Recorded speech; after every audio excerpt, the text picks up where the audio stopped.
বেঙ্গালুরে এবছর 2 বছর পরে। হ্যালো এভরিওয়ান, আরেকটা নতুন ভিডিও দেখার জন্য তোমাদের সবাইকে স্বাগত জানাচ্ছি। এটা হচ্ছে নবমীর দিনের ভিডিও।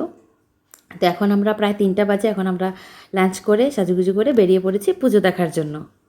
তো যখন বেরোচ্ছি আমরা তখন বাজে 3টে। তো আজকে আমরা একটু দূরের একটা পুজোতে যাব, এটা প্ল্যানিংয়ে আছে। তো এর জন্য যেতে বেশ সময় লাগবে, প্রায় 1.5 ঘন্টা মতো সময় লাগবে যেতে। তো এই জন্য আমরা 3টে নাগাদই বেরিয়ে পড়েছি খেয়ে দিয়ে। আর এই যে দেখতে পাচ্ছি আমরা পুজো মণ্ডপে চলে এসেছি। আর এটা হচ্ছে ব্যাঙ্গালোরের মানে যে কয়টা বড় বড় পুজো হয় তার মধ্যে একটা, এটা বেঙ্গলি অ্যাসোসিয়েশনের পুজো, খুবই বড় হয় এটা। আর ওরা এটা করে ম্যানফো কনভেনশন সেন্টারে। আর এরিয়াটা এত বড় সেটা আর বলার না, প্রচণ্ড বড় এরিয়াতে ওরা পুজোটা করে। তো এই পুজোটা আমি যখন বিয়ে হয়ে ব্যাঙ্গালোরে আসি, তারপর যখন এই পুজোটা আমরা দেখতে যেতাম, সেটা অন্য একটা জায়গায় করতো। আর গত 5-6 বছর থেকে ওরা এই মানে হলটা বুক করে এখানে পুজো করে। আর পার্কিংও ওদের প্রচুর জায়গা, পার্কিংয়ে 2টো বড় বড় মাঠ আছে পার্কিং করার জন্য। আবার এখানটায় যেখানে আমরা ঢুকছি পুজো যেখানে হয় সেখানেও পার্কিং করা যায়। তো এখানে বোধহয় শুধু মেম্বার্সরাই পার্কিং করে, আর বাকি যেটা 2টো বড় বড় মাঠ আছে সেখানটায় মানে সাধারণ লোকের জন্য পার্কিংয়ের ব্যবস্থা। আর মানে গেট থেকে ঢুকে বেশ খানিকটা যেতে লাগে কনভেনশন সেন্টারটা অবধি। তো অনেকটাই দূরে, ভেতরে তোমরা দেখতেই পাচ্ছ। এই হচ্ছে ম্যানফো রয়্যালস, মানে ম্যানফো কনভেনশন সেন্টার। তো এর ভিতরেই হচ্ছে পুজোটা। আর হলটাও কিন্তু খুবই বড়। আর ওরা মানে প্রত্যেক দিনই বাইরের থেকে আর্টিস্ট ডাকে গান গাওয়ার জন্য, প্রোগ্রাম করার জন্য।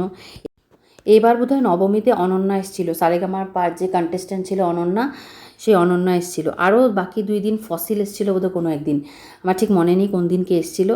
তো প্রোগ্রাম আমরা এবার দেখিনি ওখানে, কারণ আমরা শুধু নবমীতেই গেছি।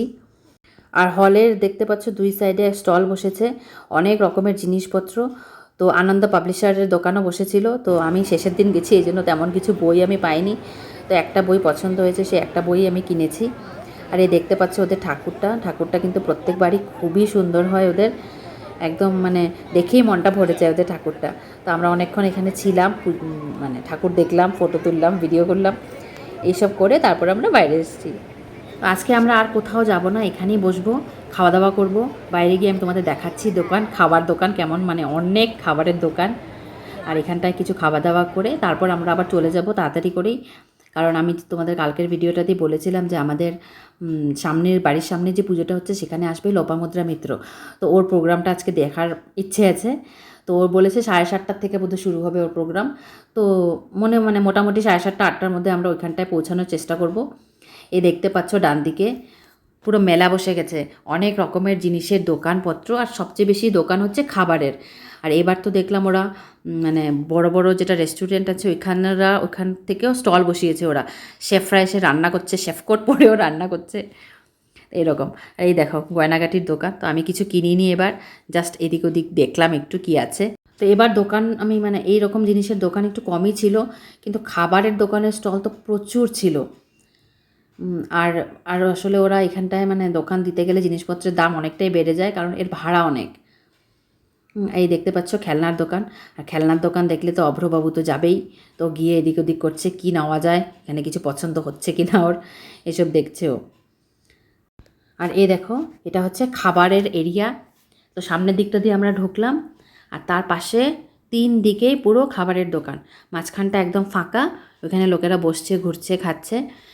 আর 3 দিকে পুরো খাবারের দোকান, মানে কমসে কম এখানে 50 থেকে 60টা খাবারের স্টল আছে, তার থেকে বেশি হলেও কম না।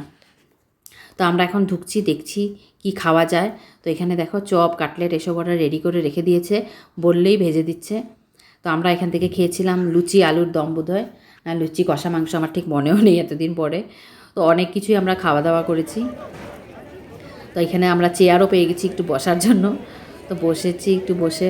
আর এখন যেহেতু মানে সন্ধ্যা হয়নি এখন, এই জন্য ভিড়টা একটু কম, কিন্তু সন্ধ্যা হয়ে গেলে তো প্রচণ্ড ভিড় হয় এখানে। আর যেহেতু প্রত্যেক দিনই ভালো ভালো আর্টিস্টদের ওরা ডাকে পারফর্ম করার জন্য, এই জন্য খুবই ভিড় হয় এখানে। আর আমি প্রত্যেকবারই এখানে এসে প্রোগ্রাম দেখি, কিন্তু এবার যেহেতু মানে আমার বাড়ির পাশেই ভালো আর্টিস্ট আসবে, তো ভেবেছি ওইখানটাই দেখব। তো ওইখান থেকে রাত্রিবেলা বাড়ি ফিরতেও প্রবলেম হবে না। আর এটা যেহেতু আমাদের বাড়ির থেকে অনেকটাই দূরে, তো এর জন্য মানে বাড়িতে যেতে অসুবিধে, অনেকটাই সময় লেগে যায়। আর এই দেখতে পাচ্ছ চারদিকেই পুরো খাবারের দোকান, সামনের দিকটা ফাঁকা, বাকি 3 দিকে খাবারের দোকান, মাঝে মাঝে জুসের দোকান, আইসক্রিম, দই, মিষ্টি দই এসবও বিক্রি হচ্ছে। তো আমরা ওগুলোও খেয়েছি। এই তো। আর নবমীতে যে আমি শাড়িটা পরেছিলাম, একটা ব্ল্যাক শাড়ি, যেটা আমি যে আমার বাড়িতে গেছিলাম আসামে এপ্রিলে, তখন আমি ওইখান থেকে কিনে নিয়ে এসেছিলাম। আর ব্ল্যাক হচ্ছে আমার একটা ফেভারিট কালার, আমি খুবই পছন্দ করি ব্ল্যাক পরতে। আমার অনেক কিছু আছে ব্ল্যাক কালারের, অনেক শাড়িও আছে, অনেক অন্য জামা কাপড়ও অনেক আছে। আর এখন প্রায় 6:45 মতো বাজে, এই সময় আমরা বেরিয়ে যাচ্ছি এখান থেকে। আর বেশি সময় আমরা থাকবো না। এই দেখতে পাচ্ছ কত সুন্দর লাইটিং, সন্ধ্যাবেলা কিন্তু খুবই ভালো লাগে জায়গাটা। তো আজকে যেহেতু আমরা লোপামুদ্রার প্রোগ্রাম দেখবো, আর এখান থেকে আমাদের বাড়ি যেতে প্রায় 1.5 ঘন্টা মতো লাগবে, এই জন্য আমরা বেরিয়ে যাচ্ছি। রবীন্দ্রনাথ তার অনবদ্য গান ভঙ্গ কবিতা শেষে লিখেছিলেন, একাকী গায়কের নহে তো গান, মিলিত হবে দুইজনে, গাহিবে একজন খুলিয়া গলা, আরেকজন গাবে মন। লোপামুদ্রাদি, আপনি গলা খুলে গান, আর আমরা সবাই গাইব মনে মনে। আপনাকে হৃদ মাজারে রাখিব, ছেড়ে দেব না, আপনাকে বক্ষ মাঝে রাখিব, ছেড়ে দেব না। নমস্কার।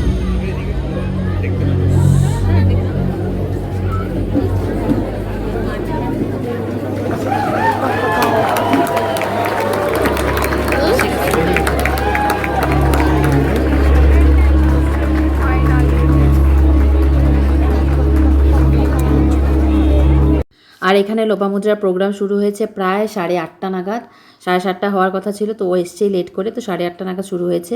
আর 10:30 অবধিও গান গেয়েছে 2 ঘন্টা, প্রায় 15 থেকে 16টা গানও গেয়েছে। খুবই ভালো প্রোগ্রাম ছিল। আর বাড়ির এত কাছে অনেক দিন পর এরকম একটা প্রোগ্রাম পুরোপুরি দেখলাম, পুরো দেখেই আমরা বাড়িতে এসেছি। আর কপিরাইট এসে যাবে, এই জন্য আমি গানগুলো তোমাদের সঙ্গে শেয়ার করতে পারছি না।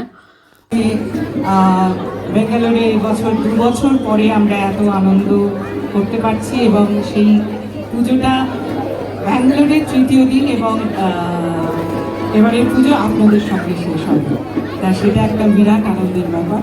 আর তার জন্য আরোহণ এবং আরোহণের প্রত্যেককে আমার আন্তরিক ভালোবাসা, কারণ এটা বুঝতে পারছি যে জেনারেশনটা আমার থেকেও পরের জেনারেশনে পুজো করছে, যেটা আজকাল খুব একটা বেশি দেখা যায় না। এটা খুব আনন্দের। আমরা এরপরে যে গানটিতে যাব। আর গত 3 দিন ধরে কিন্তু লোপামুদ্রা বিভিন্ন পূজা অনুষ্ঠানে ব্যাঙ্গালোরে পারফর্ম করছে। তো আজকে এখানটায় ছিল ওর পারফরমেন্স, আর খুবই ভালো লেগেছে। এতদিন পরে এরকম একটা অনুষ্ঠান দেখলাম, তাও পুরোপুরি। আর প্রত্যেকবার আগে যখন দেখতাম তখন একটু একটু দেখে চলে আসতাম, এবার পুরো শুরুর থেকে শেষ অবধি নিয়ে পুরোটা দেখেছি। আর কোভিডে তো 2 বছর কোনো অনুষ্ঠানই হয়নি। খুব চেনা একটি গান এবারে গাইব, আর একেবারেই আমাদের বাংলার সঙ্গে যুক্ত এই গান। আমার মনে হয় সকলে মিলে আনন্দ করে এই গান আমরা